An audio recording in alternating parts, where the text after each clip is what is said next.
Please tell me about yourself. आपका good बारे में आफ्टरनून सर। बता दें। आपका बारे में बता दीजिए। Sir, my name is Alok Kumar. I am from Motihari, Bihar, which is well known for Champaran satyagraha andolan. There are 6 members in my family. My father is a private school teacher and my mother is a housewife. I have completed my MBA in 2021 from Mahatma Gandhi Central University, Motihari, Bihar, with a dual specialization in finance and marketing. And I have completed my graduation in mathematics from Bhimrao Ambedkar Bihar University, Muzaffarpur in 2019. Hmm And my hobbies are interacting with hmm senior citizen and playing with kids and hmm writing poems, sir. Thank you, sir. Yeah. Now, what is meant by goodwill and how it is treated in the balance sheet? Sir, goodwill,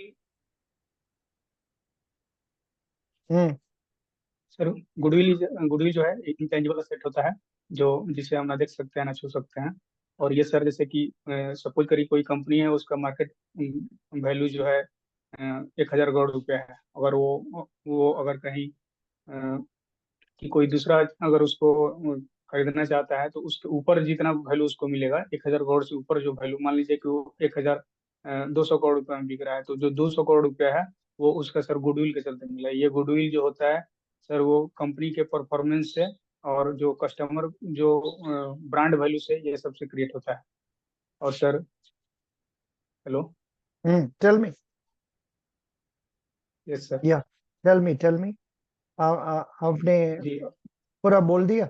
कैसे goodwill balance sheet में किधर आएगा? आज आज से वो लोग बहुत तकलीफ क्वेश्चन पूछने लग गया। गुडविल को सर, कैसे ट्रीट करेगा बैलेंस शीट में, ऐसा पूछ रहा है। उसका बारे में आपने पढ़ा है? मैंने जैसे कि नॉन करेंट एसेट को तो पढ़ा है कि वो एसेट साइड वो में आता है। वो सब तो सफिश गुडविल भी। वो सब सफिशिएंट नहीं है। देखिए इधर एक हमने आपको भेज रहा हूँ। ट्रीटमेंट ऑफ गुडविल, इसका बारे में बहुत कुछ दिया है। इसको पढ़ लीजिए। When goodwill does not appear in the books, then raising the goodwill to its value, raising the goodwill to its value, writing off immediately, raising the goodwill to the extent of retired deceased partner share, writing off immediately, by not raising the goodwill at all in firm's books, like that। बहुत कुछ example दिया है। इसको पूरा पढ़ लीजिए। उसमें से एक आप प्रिपेयर करके आप बोलना है। बट पहला इंटरव्यू में आपने goodwill is a thing that will appear under the asset side, ये बोलने से चल जाएगा। अभी हम हमारा इंटरव्यू के लिए ये ओके, बट आप ज्यादा पढ़ना है। समझ गया? Okay. Okay sir. Then what is trade receivable in which side more than 12 months on a say trade receivable, it will appear in which side when it is more than 12 months? Sir, जैसे कि ये trade receivable अगर 12 month से ज़्यादा हो गया तो ये सर, इसको अगर 12 मंथ से कम रहता है तब तो इसको सर इसमें करते हैं, असेट साइड में ही करते हैं। लेकिन जब 12 मंथ से ज़्यादा हो जाएगा तो Hmm. इसका सर, इसको भी मैंने अभी नहीं देखा है। Hmm. So where it will appear? It will be shown separately in the asset side. It will okay be sir. shown separately in the asset side. उसका बारे में भी कुछ दिया है। Um, I will give you this। um, ये वाला ये वाला दे रहा हूँ। इसको पढ़ लीजिए प्लीज। Okay sir.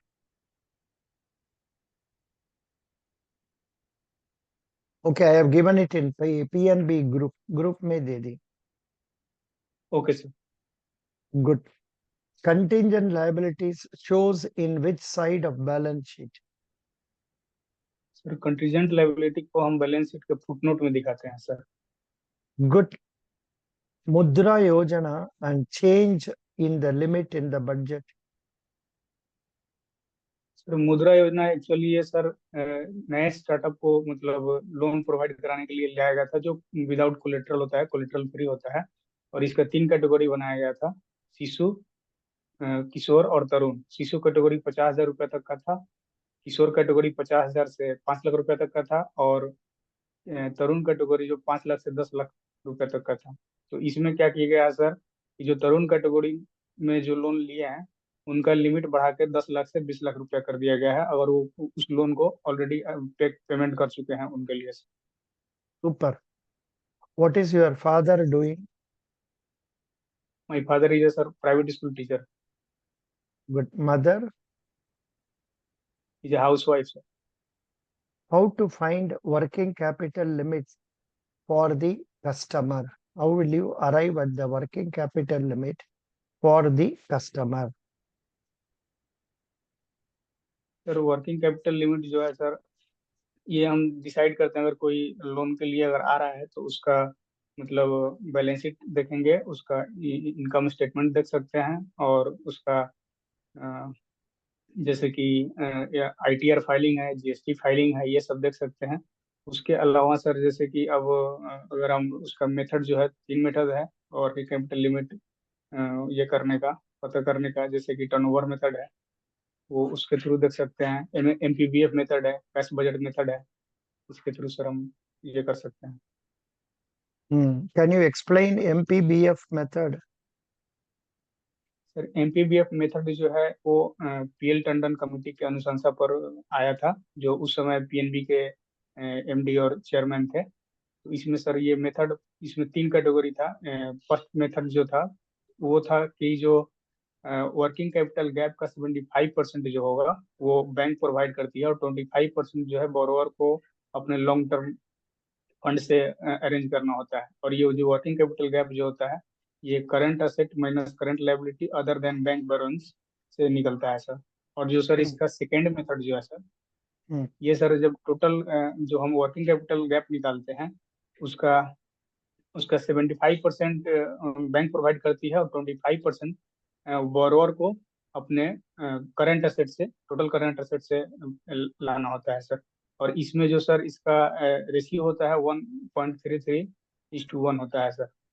और hmm, जो थर्ड मेथड है सर, इसमें क्या होता है कि जो हमारा किसी कंपनी का, जैसे कि कुछ एसेट जो है हमेशा कंपनी में बरकरार रहता है, जैसे कि रॉ मटेरियल एक लेवल में बरकरार रहेगा, hmm, स्टॉक एक लेवल में बरकरार रहेगा। तो इस तरह के hmm, एसेट को कोर एसेट बोलते हैं। तो जब hmm, hmm, total current asset से कोर असेट, उसमें से लायबिलिटी घटाएंगे तो वर्किंग कैपिटल गैप आएगा। उसका 75% बैंक प्रोवाइड करती है, और 25% जो है hmm, वो रियल करंट असेट से बोरोवर को लाना होता है सर, hmm. अपने बिजनेस। अच्छा. Can you tell me difference between finance and accounting? Sir आज का फाइनेंस, क्वेश्चन है. Difference between finance and accounting. Actually sir बोलिए. अकाउंटिंग में जो हम जो जो कोई भी ट्रांजेक्शन है उसको आइडेंटिफाइड करते हैं, मेजरमेंट करते हैं, रिकॉर्डिंग करते हैं, और क्लासिफाइड, और ये सब जो करने के बाद उसको लास्ट में कम्युनिकेट करते हैं, ये हमारा अकाउंटिंग होता है।